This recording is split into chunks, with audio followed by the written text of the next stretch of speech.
So I had called the Klamath County Sheriff's Office and I was like, oh my God, this call dropped while I was trying to pay for missing jury duty. And she's like, what did you say?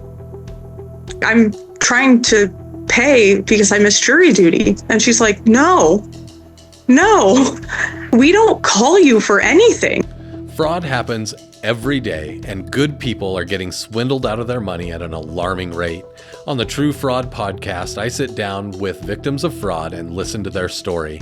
Then I chat with experts to analyze what happened, talk through the red flags, and leave you with tips and tricks to avoid getting swindled yourself. I'm your host, Billy, and this is the True Fraud podcast, brought to you by Sage Credit Union.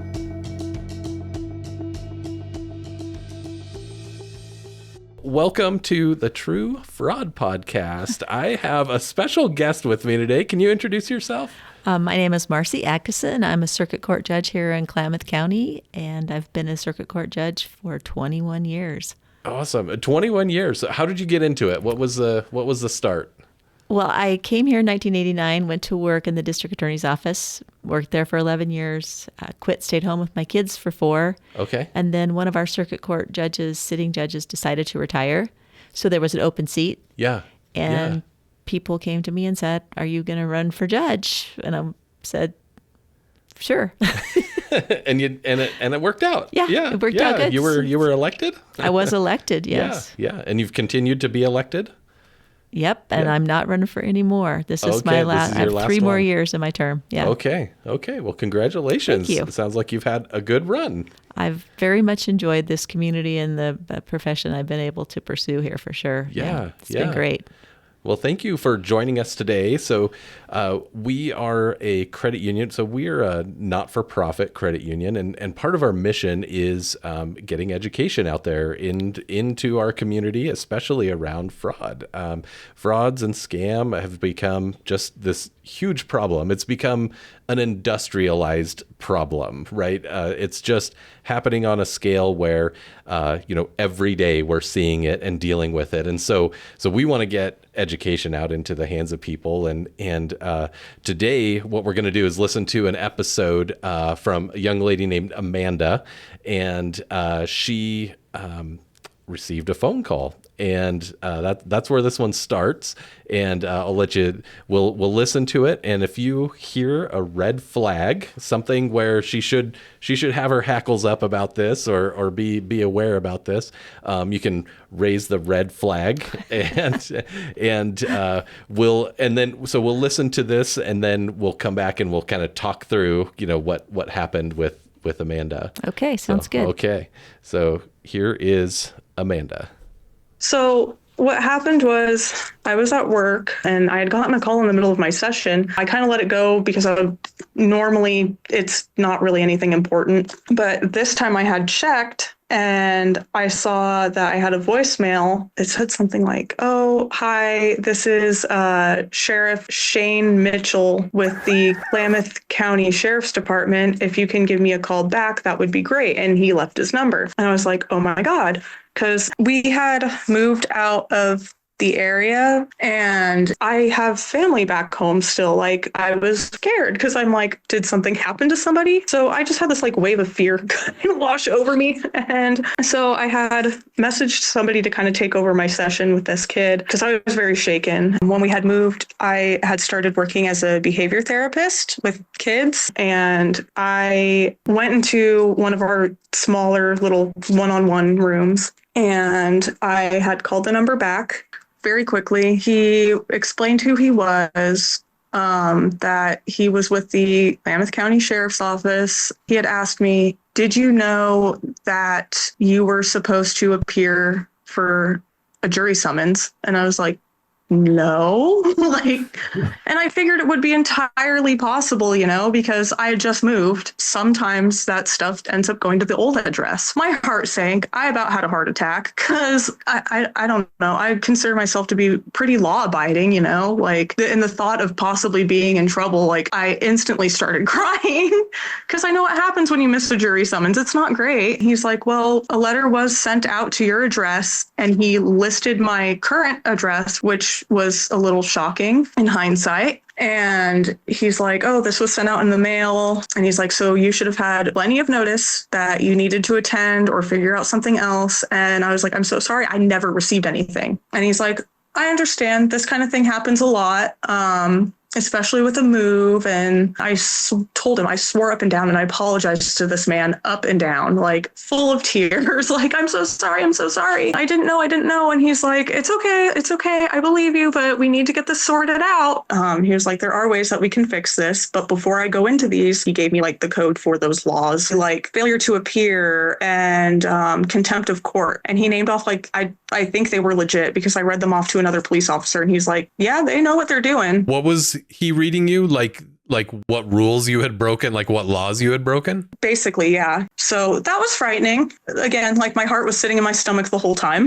He said that it was kind of a big deal that I had missed it because it did involve a minor, and that basically like the trial was held up because of my absence. Trying to make you feel guilty for not being a good citizen, showing up for jury duty. Exactly. Basically told me that the call was going to be recorded. He's going to have me state my name. He's going to read me my legal options. And then I will have to verbally tell him which option I pick. There was a criminal and a civil option. The criminal option was have a warrant out for my arrest the next day, and that I can turn myself in. I would be arrested. I would be charged with the contempt of court and failure to appear, and that it would go on my record. And somehow this man also knew I had a clean record because he was like, oh, I see that you're very law-abiding, blah, blah, blah. You have a clean record. So I was freaking out because you have to have a clean record to do jobs like mine. I asked him what the civil option was, and he said that the civil option would be putting bond on myself to keep me from being arrested, and the bond would amount to the failure to appear in contempt of court. And he had told me that these charges basically added up to $9,000, and I immediately started crying and couldn't breathe again. And the entire time he kept trying to be reassuring. He was like, ma'am, I'm trying to help you. We will figure this out. We are here to help, not hurt you. And I'm like, okay. And I was like, I don't have $9,000 to pay, but I can't ruin my record. Like, what do I do? He's like, let me get a hold of the judge. And he's like, we will see if we can reduce these charges. And he's like, how much would you be willing to pay on yourself to keep yourself out of jail? And it's like negotiating. Yeah. It's silly in hindsight. Like I kind of like I kick myself about it, but I was terrified. I was like, I have like $500 I can give. He's like, okay, well, let me go talk to somebody about this and we'll see what we can do. We'll see if we can lower these charges for you. And I was like, okay, that sounds good. So I'm on hold for a couple minutes, and he comes back and he says that they were able to lower the charges to $500. He then also tells me that I need to pay a $78 like court fee. I was like, is there any way to like waive that? And he's like, no. But he's like, let me assure you, you will meet the judge over Zoom. And he asked for my email, said that I would be getting a link to meet with the judge at 8 a.m. And I would have to explain why I had missed jury duty and basically get it waived, and that I would receive this money back. So he's saying you pay your $578, but you're going to get $500 back after you meet with the judge. Yeah, he said that I would basically get the bond amount. He mentioned a bunch of different options. Like, he's like, oh, you could pay through PayPal, your card. And I was like, the only way I have to pay right now is my Cash App. He's like, I understand. He's like, basically with like like how things have been modernizing and everything, we do accept these different forms of payment now. So we can accept your Cash App. And I was like, okay. And he had me send him $500 first for the bond. He had me send it to a very specific Cash App account. And he said that that was basically like their clerk, and that I'd be sending the money to the clerk, and I had to, in the note, put my whole name, first, middle, and last. And so that way they would know who was paying them for what, and to let him know when it's sent. So I did it. I let him know when it's sent. And he said, okay, great. Now, separately, I need the $78, and you will also put your first, middle, and last name. So I did. I went through the motions. I sent it, and he's like, okay. He's like, I'm going to put you on a hold, and I'm going to go make sure that this is processed. And then I will send you the email for your Zoom meeting tomorrow. And I was like, okay. I waited and I waited. Then the call dropped and I was just like, oh no, oh my God, So I had called the Klamath County Sheriff's Office and I was like, oh my God, this call dropped while I was trying to pay for missing jury duty and blah, blah, blah, blah, blah. And she's like, whoa, whoa, whoa, whoa, whoa. What did you say? I'm trying to pay because I missed jury duty. And she's like, no. We don't call you for anything. She basically explained that they had been getting very believable, very similar calls like this. And she had said that they got anywhere between 15 and 20 within like the last day or two before this happened to me. I started crying even more. I was like, can I file a police report with you? And because like the reality of the situation like hit me like a bag of bricks. Like I honest to God was calling them back to make sure the payment went through. So now I wasn't crying because I thought I was in trouble. I was crying because like, how could I make such a mistake? I feel like I'm pretty alert when it comes to this stuff, but this one was just very like well thought out and very well planned. All right. First reactions. What do you feel? Well, I feel bad for her, obviously. Yeah. I feel that that's just a travesty that somebody takes advantage of people like that. Secondly, it makes me angry because we, as a court system, very diligently try to treat our jurors really well and let them know how much we appreciate them. And we would, never do that. And if we did do anything, our remedy would be a civil contempt of court, never a warrant for anyone's arrest. Okay. We, in the past years ago, on occasion when we would have jurors not showing up in numbers that we needed, we would send letters and tell them they had to come to court and explain to the presiding judge why they didn't come. Yeah. So that was kind of a show cause type thing. But we don't have to do that anymore. I mean, our jurors in Klamath are so great. I mean, I never have a problem getting a jury in my courtroom. Yeah. So it makes me angry that it kind of attacks the credibility of the court. Right. And the it court uses and our whole legal and justice system. The arm of law enforcement is just, unfortunately being used to victimize people. Yeah. And that's just not the world I want to live in. Right. Yeah, using our sheriff's name. Specifically. To do that. Yeah. I will say one thing that came up in my mind as I was listening to that is that if you ever Google yourself, and I think everybody does that on occasion, Everybody's curious. What do at I some look point. like here? Mine pops up. My name, every address that I've lived at for the last 30 years in Klamath. I mean, I've been here since '89. It's for the last 30 years. Who has lived in that house with me? Yeah. Their ages. Right. So, I mean, it's very easy for people to find out information about others. Yeah.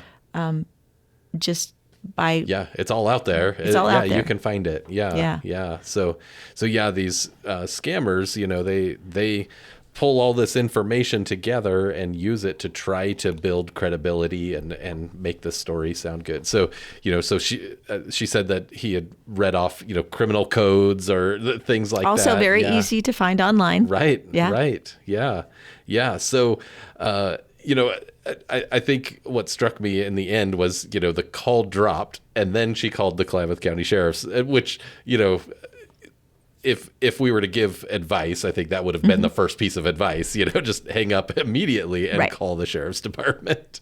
And then hopefully you don't get caught up in this stuff. Well, I think any cyber training that any of us have done, and I'm sure you guys have to do it for your business just like we do with ours, but that's always some of the baseline training is if it's suspect at all, say, okay, I understand what's going on here, but I would like to call the sheriff myself. Yeah.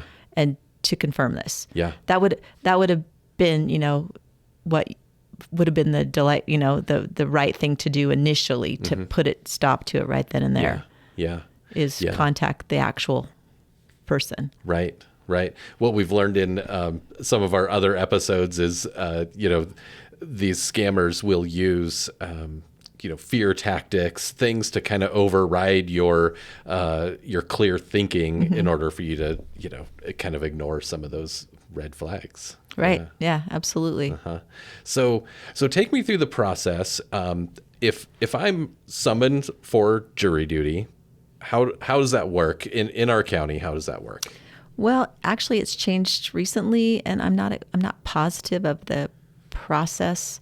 I think you get a card in the mail now, and then that card has a QR code on it that you scan, and then that takes you to some links to do some preliminary things, and then you are given a date to come in to be oriented as to be a juror. And then after that, you're, I don't know if we text people or if we still have them call in. It's just changed in like the last year. Okay. We've kind of changed everything. And I'm not the judge that works closely with jury anymore. So, but it's a fairly automated system, but it's the blessing of a small town is that we still have somebody who answers the phone. Yeah. And our jury clerk is great. And if anybody ever has any concerns, they can call her. Okay. So if there's a problem, Yeah. So like Amanda, if she had actually received a card in the mail but she was living out of the area, she could have called the jury clerk and figured it out. Yeah, or followed the QR code. Or just call the court and say, "Hey, I received a jury summons," and we will send your call through to where it belongs. Okay. I think, I rarely call the court, to confess. But when you call, you get like 5 options, and jury clerk is one of them. Okay. So, yeah. So, and then what happens if you miss it? What happens if you don't see that card in the mail? Well, as I said, we don't really have a problem with people not showing up. So we don't really do anything formally. We might send them a letter and say, you didn't show up. This is disappointing. Like your parents. Well, I'm just really disappointed in you. So we just don't have that problem. Yeah. And like I said, we used to send letters. I don't think we even do that anymore. Okay. So there's potential consequences. Oh, absolutely. I mean, we don't want to put the message out there that you shouldn't show up for jury duty and nothing's going to happen. I try to encourage people by letting them know how great we are in Klamath County, because it's not that way in every county in Oregon. Yeah. And as I said, we try to be really appreciative. We try to be really respectful of our jurors' time, because we know that everybody else, they have lives outside the courthouse. Yeah. And so I think that's part of the reason that we don't have a problem with people showing up, because we are very, our court works really diligently to make sure that jury duty is as pleasant of an experience as it can be. Yeah. I'll give some affirmation on that. I was summoned about 3 years ago and made it onto a trial, and I had a wonderful time. I thought it was great. It's not great hearing about crimes being committed, but the process was really easy for me to understand, and I loved doing that. The civic duty thing. I loved doing it. Yeah.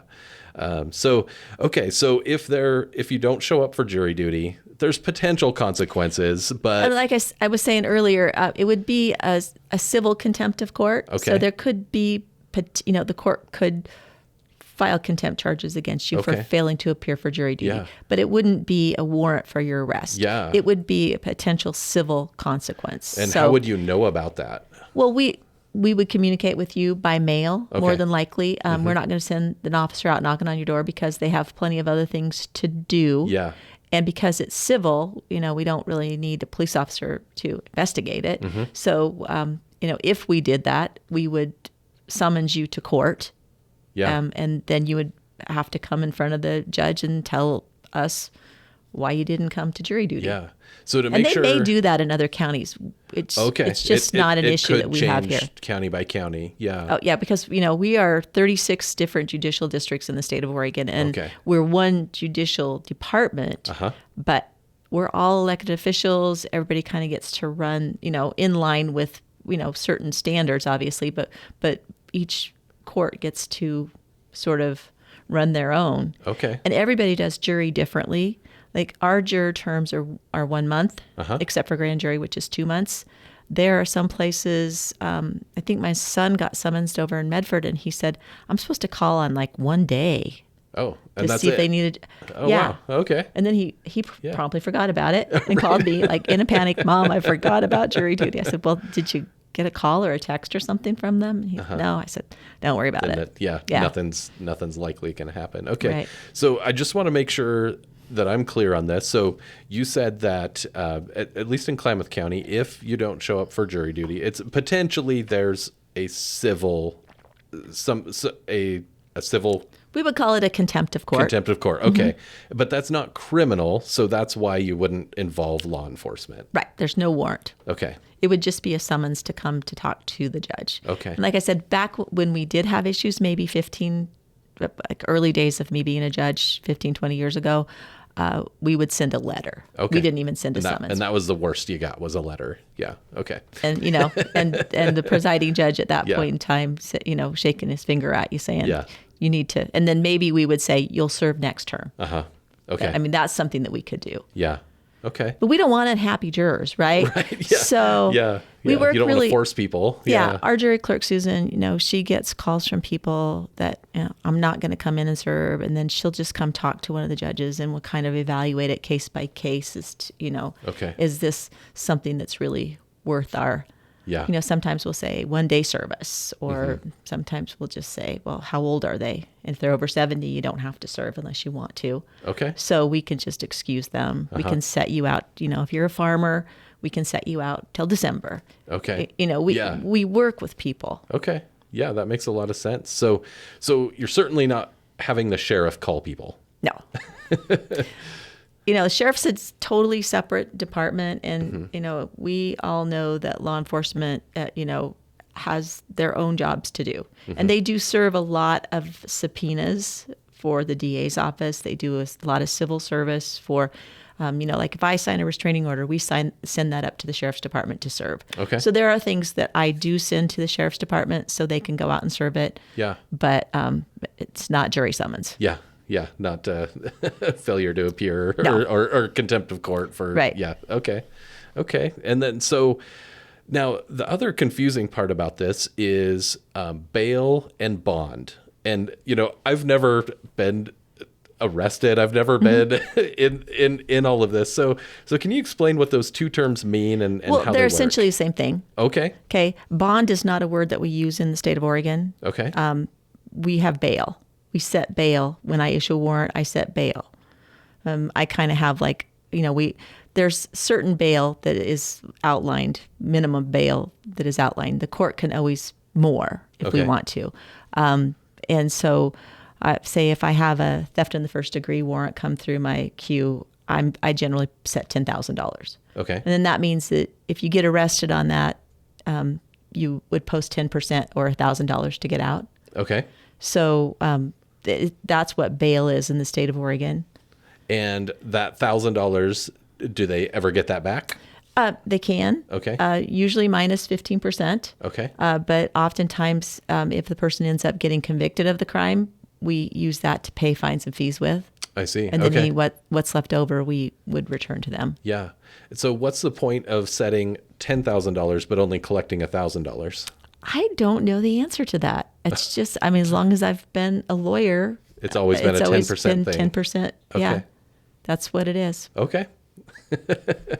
I think that we've all, I've read books where there were bail bondsmen and that kind of thing. We don't have bail bondsmen so those two words are sort of interchangeable, but that's not a word that I've ever used in the state of Oregon as long Okay. as I've been a lawyer here. Okay. Yeah, because that's what they used to get Amanda to give them money. They said there's bail or bond. I don't know exactly what term they used. So you need to pay $9,000, I think is what they told her originally. Right. And then they said, I saw you laughing about that they said, oh, they'll contact the judge and try to get the judge to reduce it. And so I'm assuming that never happens. No, it does not happen. Yeah. Yeah. So there's no negotiating that. Is that what you're saying? Or or that the sheriff would. It's just laughable that would, and not to her, obviously, but that a deputy would say, "Oh, I'll just, dial up the judge and get this fixed for you." It would be like the court and the sheriff were working together, which we're community partners, but we are not, and certainly I issue warrants. I issue search warrants, for instance, and those are kind of ex parte things. That means that nobody's involved but me and the officer. Okay. So the officer brings me the search warrant and I determine whether or not there's probable cause. So we do work together like that, but we would never work together on something like pulling somebody's bail. Right. And I'm guessing there's not a lot of this person can't afford it, so we need to lower it. That's the argument that the lawyers make in court. Oh, okay. Yeah. I mean, those arguments are definitely made, but Okay. they're made when the state is present and the defense attorney is present and everybody is on the record. Yeah. Once in a great while, the lawyers will get together and come to me and say, we're not in court, but everybody's agreed that this guy can get out of jail. Will you do a recog? And we do a recog for him. But What does recog mean? Release on their own recognizance. Okay. So without bail. Okay. They get released from jail without bail. So that does happen where, but it's always, with the agreement of both parties. Yeah. Because that ex parte thing is not ethical. Okay. Yeah. Just doing it on your own. Right. Yeah. Okay. So, let's see. So they told her in the end, we got it down to $500 and there's a $78 court fee. Is that a thing? Is there extra fees? Well, we do have court fees for sure. If you file a civil case or a divorce or, basically any case that gets filed in the court, we have filing fees. Okay. They range from 130. I mean, I don't even know the range because I'm not the money person. Yeah. But we also have ways that people can waive those fees, especially like, when somebody can't afford a lawyer and they want to file a divorce and they, are on SNAP benefits and, don't have a roof over their head. We waive their fees. Okay. So, but they're always there. Yeah. It's noted in the file. It's just noted that they're waived. Okay. So we do have court costs and fees. Yeah. So do you accept Cash App? I don't know. I know we accept credit cards. I do know that. Okay. Yeah. But because people pay their traffic fines all the time that way. So Yeah.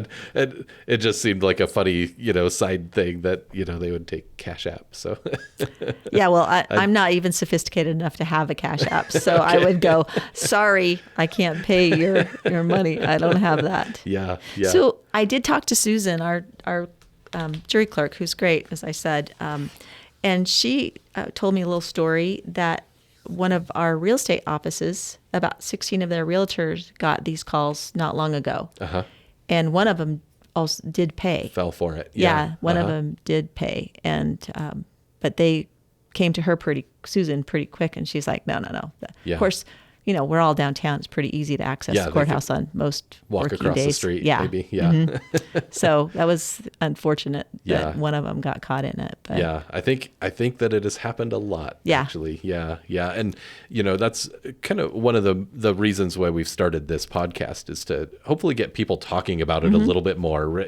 Just get a little more awareness out there, and Amanda, she's in her late 20s, early 30s, very intelligent woman. I mean, that sounds like it. Yeah, there's no, it's. I think we've talked about it before on this podcast that it's not like it's a matter of being duped because there's something going on in your mind. It's like it can happen to anybody. They do this on a daily basis. This Right. is what they do for a living, and so their job is to convince you that you should part with your money. I'm sure that there's a statistic somewhere as to how much they actually probably averagely make. It's in the billions. Yeah, it's a crazy. global industry. Most of these are call centers that are offshore. They're not in the U.S. A lot of them sound like they have American sounding names and don't have accents that you can detect. And so they're good at it. They do it every day. There's a reason they keep doing it. Right. Yeah. Yeah, I think our advice is don't give them any information. Sure. And if you do and you figure it out, then report it immediately. Let your bank know. All those, let the people that need to know that it happened. Yeah. Yeah. Yeah. You've got to be a little bit wary. I heard in the interview that, Amanda said something like, oh, and they knew that I have a clean record. That was probably just a guess. Yes. Everybody, it's like a false negative kind of thing because, even if, you're a criminal and I'm talking to you and I say, oh, I see you have a clean record, you're going to go, yeah, I have a clean record. Good. They don't know about it. Right. They don't know about the things in my past. And if you do have a clean record, you're going to say, yeah, I have a clean record. So they knew. So yeah, there was no risk in saying you have a clean record. Right. But as I said, there's just so many easy ways for them to find out Sure. about people. And they may even know because, I know there are services online that you can pay $39 a month to check people. Yeah. Yeah. You can. So they could tabs on potentially people. really Yeah. be finding out, depending on how deep they want to mine for, Sure. victims. Yeah. Yeah. You can, especially on the dark web, you can buy this stuff really cheap, really inexpensively. So yeah. Yeah. Okay. Well, I think that's about the end of Amanda's story. Is there anything else you want to mention, talk about?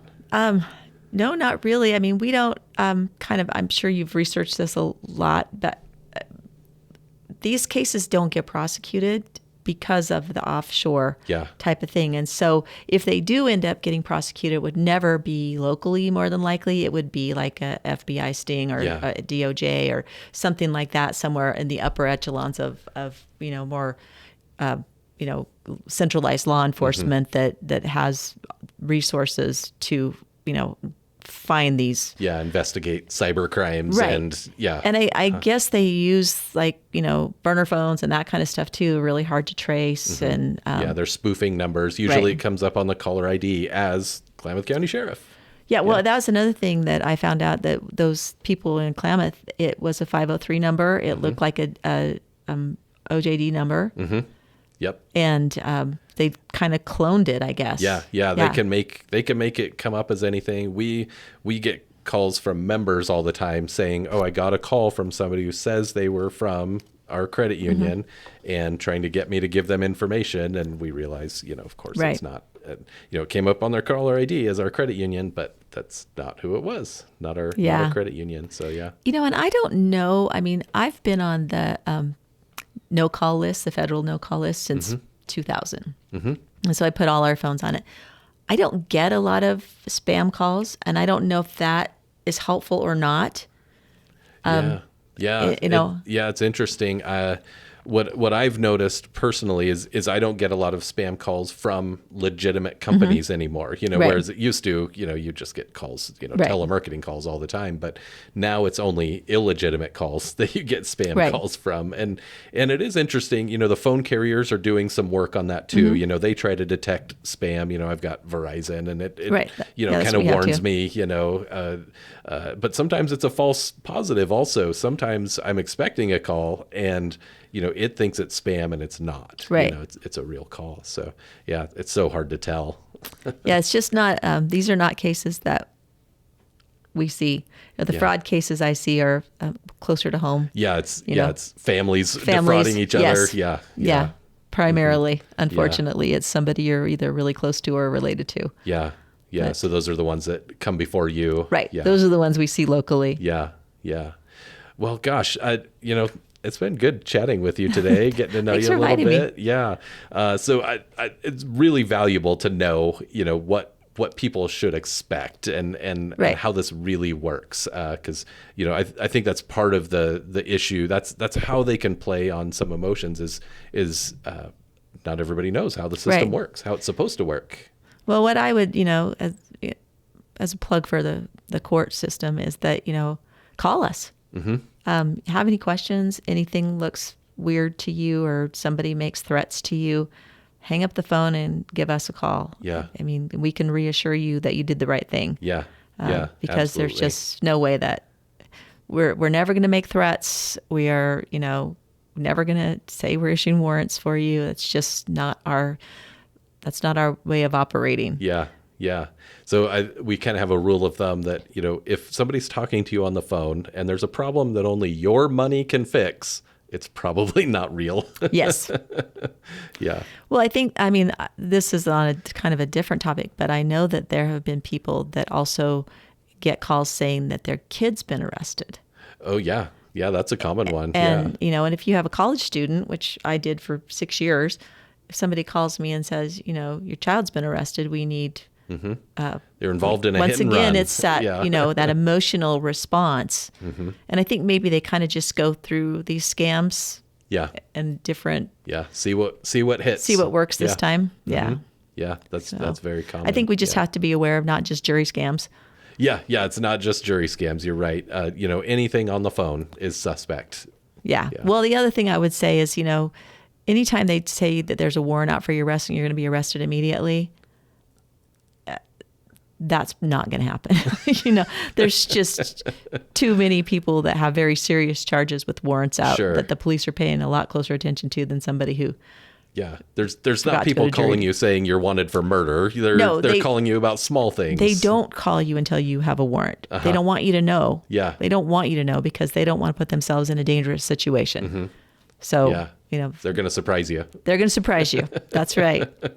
And I am not law enforcement, but I've been around long enough to know that those people, they don't want you knowing that you have a warrant for your arrest. Yeah, that makes a lot of sense. Yeah. Well, again, thank you so much. I really appreciate it. And thanks for coming on the podcast today. You're welcome. Thanks for having me. Appreciate it. All right. Have a good weekend. Thanks for tuning in to this episode of True Fraud. We're always looking for more people to come on and share their story with the world, because the more we talk about it, the more it removes some of the stigma and shame that people often feel after being scammed. If you'd like to share your story, please contact us.